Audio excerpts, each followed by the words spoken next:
皆さんはシグマと聞いて何を思い浮かべますか？多くの人にとっては手頃で高性能なレンズメーカーかもしれません。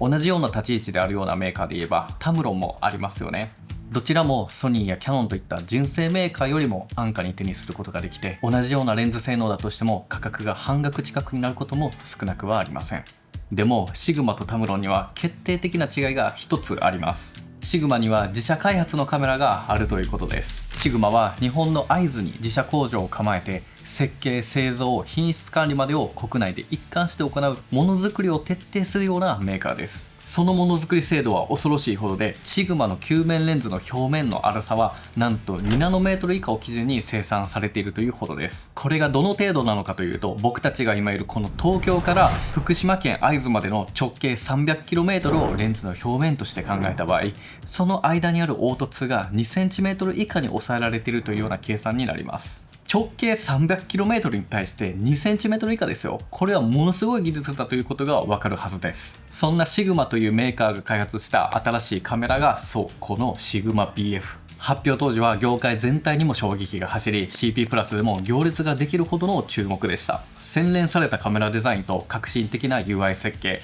もはやシグマはサードパーティーという枠にとどまらず、一つのカメラメーカー、カメラブランドであると感じさせます。実際に購入して使用してみた僕たちの結論から話すと、所有欲は満たされます。ただ特別使いやすいカメラとは言えないかもしれないです。これほどまでに大胆なデザインを展開するのはシグマ BF とおそらく富士フィルムぐらいなのではないかと思っています。ただ富士フィルムはデザインに加えて撮ることの楽しさを提供してくれます。一方でこのシグマ BF はデザインへのこだわりが強い分、撮影体験には賛否が分かれているような印象です。なぜシグマはここまで尖ったカメラを世に出せたのか、あるいはなぜこれを作ることができたのか。今回の動画ではこのシグマ BF に込められた思いを深掘りながら、どんなカメラなのか、誰のためのカメラなのかを徹底的にレビューしていきたいと思います。それではまずはこのシグマ BF で撮影した作例からご覧ください。Then I looked you in the eyes with the promise, light brighter than the stars, I'll finish what I started. If you lose your way, you will know where to find me.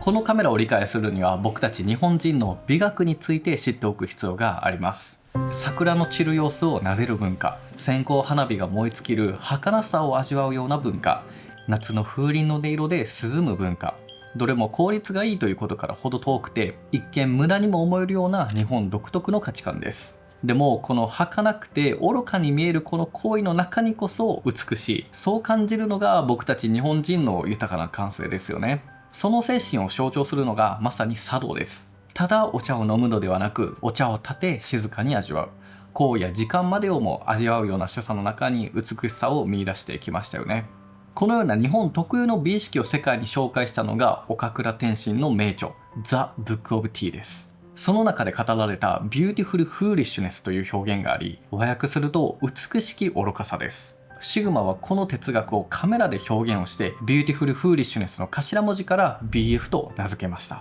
つまりシグマ BF はスペックや効率を追求したカメラではありません。愚かとも思えるほどシンプルなカメラと向き合い、日常の中にある美しさを見つける。これがシグマ BF に込められたメッセージであり、醍醐味なんです。多くのカメラメーカーがスペックや利便性を競うように進化を続けている中、シグマはカメラの原点に立ち返りました。カメラの起源にはカメラオブスキュラがあります。これはラテン語で暗い部屋を意味していて、小さな穴から光を通すことで景色が反対側の壁に映し出される現象を利用した装置なんです。まさにこの原始的な仕組みから着想を得て、極限まで削ぎ落とした全く新しいデジタルカメラとしてこれが生まれました。それではここからはカメラの固定概念を崩して原点と現代技術を組み合わせて作られた唯一無二のカメラボディデザインを見ていきましょう。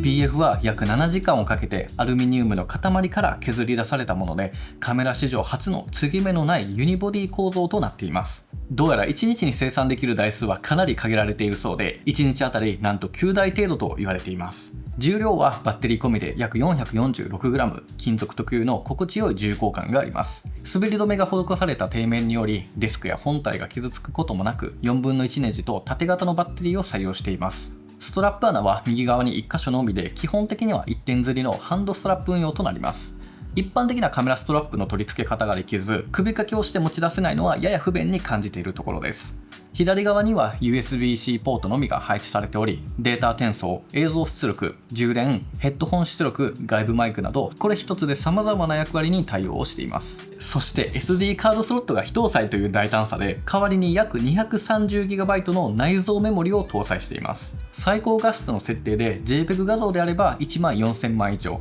ロスレス圧縮のロー画像なら4300枚以上、動画であれば 2.5 時間以上の記録が可能となっており、カラー展開はシルバーとブラックの2色展開となっていて、個人的にはやっぱりアルミの削り出しを強く感じられることができるこのシルバーデザインが僕の好みです。カメラ本体にグリップはありませんが、厳密に刻まれたフロント部分のローレット加工とサムグリップが案外撮影を安定させてくれます。とはいえ従来のカメラボディに比べるととにかく持ちにくいので、僕はサードパーティー製のグリップを取り付けるようなことをして運用をしています。また SigmaBF の 3D データが公式から無償で公開されているので、ユーザーによる拡張やカスタマイズがある程度想定された設計のカメラなのかもしれません。そして3つの感圧式ボタンとダイヤルだけであらゆる設定や機能にアクセスができるような設計になっており、右手だけで操作が完結できるようになっています。しかし本体は右手だけで操作することは重さ的に難しくて、コンデジのような感覚で気軽に撮影することはできません。感圧式のボタンを採用したことにより、1つのボタンに複数の機能を割り当てることが可能で、例えばプレイバックに軽く触れている間は直前の写真を表示することができ、押し込むことでプレイバック画面に入っていくような仕組みになっています。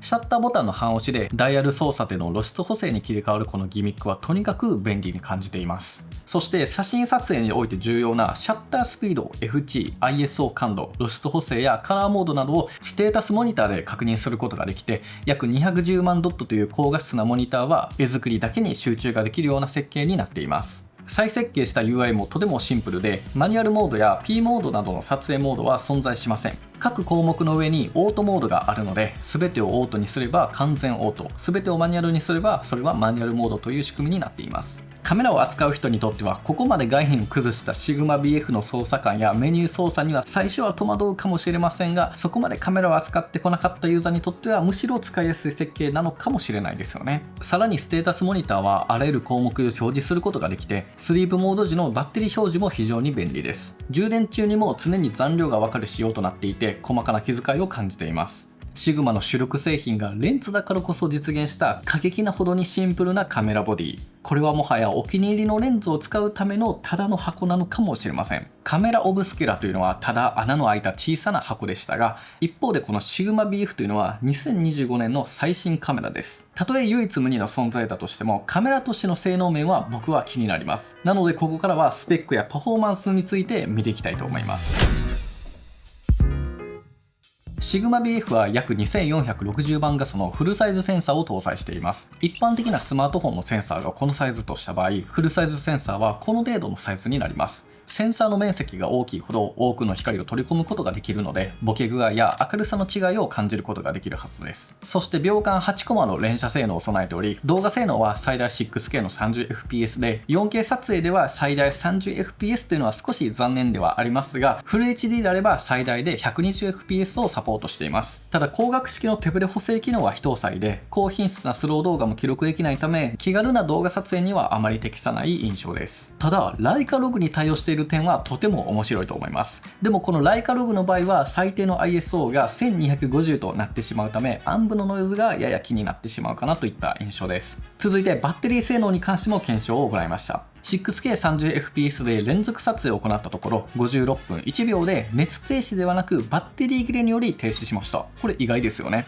バッテリーは 3300mAh の BP81 というもので、容量自体は大きめではあるものの体感値としては消費はかなり早い印象です。そしてもう一つ性能面で残念だったことはボディ内手ブレ補正がないことです。もちろん手ブレ補正ユニットを入れるとボディサイズが大きくなってしまうので、このサイズ感で登場してくれたということはある意味正解だったかもしれません。でもこのカメラは三脚に設置をしてじっくりと撮るというよりも気軽にサクサクっとシャッターを切っていきたいようなそんなカメラだと思うんです。もしこのサイズ感のままボディ内手ブレ補正が実現することがあれば間違いなくさらに使いやすいカメラだったなと感じています。そしてレンズに関してもしっかりと理解していく必要があります。シグマ BF はライカの L マウントを採用していて、ここ数年で L マウントレンズというのはかなりラインナップが増えてきました。性能面を優先するならば、シグマの 28-105mm の F2.8 やルミックスの 24-60mm F2.8 など選択肢は幅広くありますが、やはりサイズや見た目的に相性抜群とは言えないですよね。シグマ BF の発表と同時に、シグマの I シリーズレンズにシルバーの全9本のモデルがラインナップに加わりました。この I シリーズというのは、シグマレンズの小型軽量のコンテンポラリーラインであり、プレミアムコンパクトプライムという位置づけのため、決して画質を妥協したようなレンズではありません。僕はこの I シリーズの 45mm F2.8 を愛用していますが、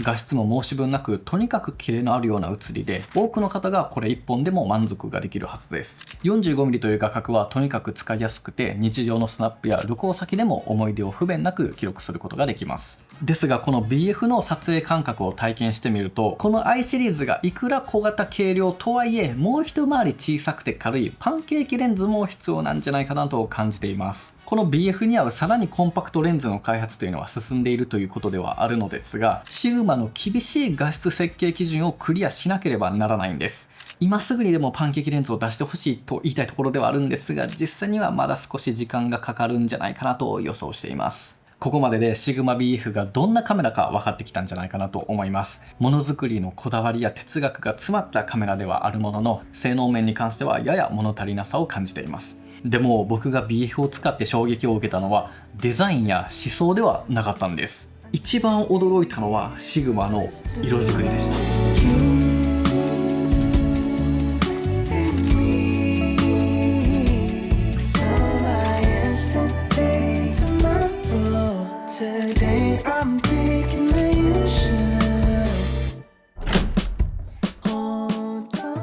実はここまでで紹介した作例のほとんどがシグマのカラーモードをベースに編集をしたような写真たちです。大幅な色味の編集っていうのはそこまで行っていません。僕はこれまでにハッセルブラッドやライカ、富士フィルムなど色表現に優れたカメラをたくさん使用してきましたが、シグマのカラーモードはそれらに匹敵するほどに優秀で、ここには正直かなり驚きました。今回のシグマ BF には13種類のカラーモードが搭載されており、どれも世界観のあるはっきりとしたカラーの違いを楽しむことができます。僕が特に気に入ったカラーは BF から新しく搭載されたリッチで、コントラストが高くて暗部が引き締まることで立体感が引き立つような写真に仕上がります。そしてもう一つはティール&オレンジで、これはハイライト側ではオレンジ、シャドウ側ではティールという映画などでもよく使われるカラーイメージですよね。そしてシグマ BF は撮影した後でもカメラ内での再現像が可能です。これにより撮影時に使用したカラーモードから別のカラーに変更してみたり、細かな調節をして自分好みのカラーをカメラ内で作れる、このプロセスは本当に楽しいところでした。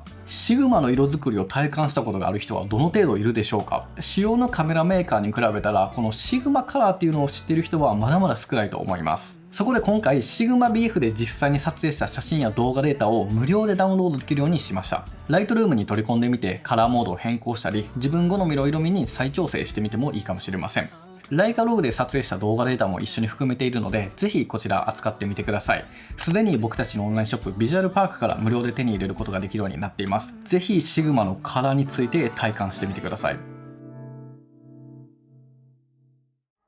はい、いかがだったでしょうか。シグマのレンズはね、過去に何度も使用してきましたし、レビューもたくさんしてきましたよね。僕が金銭的に余裕がなかった大学生時代に手頃な価格で買うことができたアートレンズには本当に助けられました。今回初めてシグマさんのカメラを使うことでより深く知ることができたような気がしています。シグマというメーカーは日本の企業であり、レンズもカメラも全て自社で一貫した生産開発を行っています。企画から設計、製造、品質管理までの全てを国内で完結させる数少ないメーカーの一つで、そんなメイドインジャパンの妥協のないものづくりというのが今回のシグマ BF に詰まっていました。ただ最後に一つだけこのカメラに感じた矛盾があったんです。それは解像度、いやセンサーと言った方がいいかもしれません。この Sigma-BF に採用されたセンサーは少しもったいない選択だったんじゃないかと感じています。今回この BF に採用されたセンサーは IMX410 というセンサーだと思われます。このセンサー自体は素晴らしいし、それを否定したいわけではありません。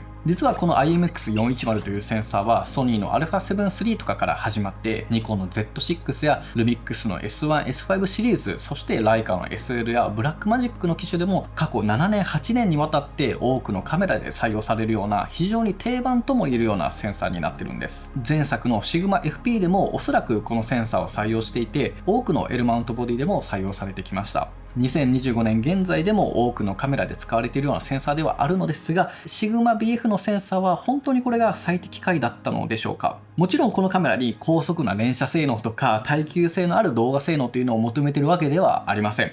ただこれほどまでにレンズ設計のこだわりとか高い技術を持つメーカーだからこそ高画素センサーであってほしかった。これが僕の個人的な最後の感想です。Sigma-FP の後に出た Sigma-FPL が6100万画素のセンサーだったように、Sigma のレンズはもっと高解像に耐えることができて、それらを活かすことができるはずだと思うんです。もちろんね、コスト面とか排熱処理などの様々な課題を考える必要は出てくると思います。ただこの Sigma-BF は現代版のカメラオブスキュラだと思っています。お気に入りのレンズを楽しむためのカメラ、そう言わんばかりのシンプルなデザイン設計ですよね。だからこそ今後 Sigma-BFL などの高画素モデルが登場し、レンズ性能を存分に活かすようなモデルが登場することで、美しい愚か者がまた購入するかもしれませんね。ただそれとは別にシグマ製のセンサーにとびっきりの期待値がもう一つあります。シグマはフォビオンセンサーという世界唯一のセンサー技術を保有しています。これは従来のセンサーとは全く異なる構造で、フルサイズのフォビオンセンサーが開発の最終段階にあるみたいです。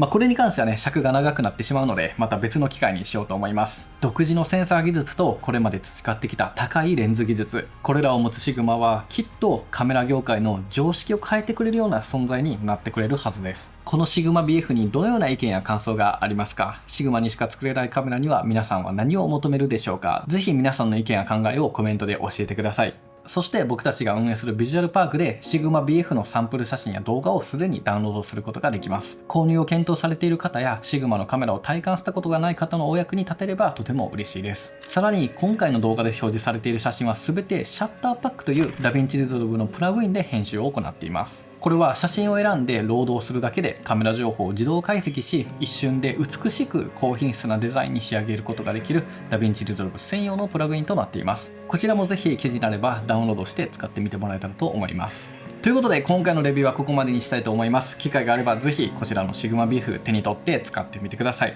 それではまた次回の動画でお会いしましょう。バイバイ。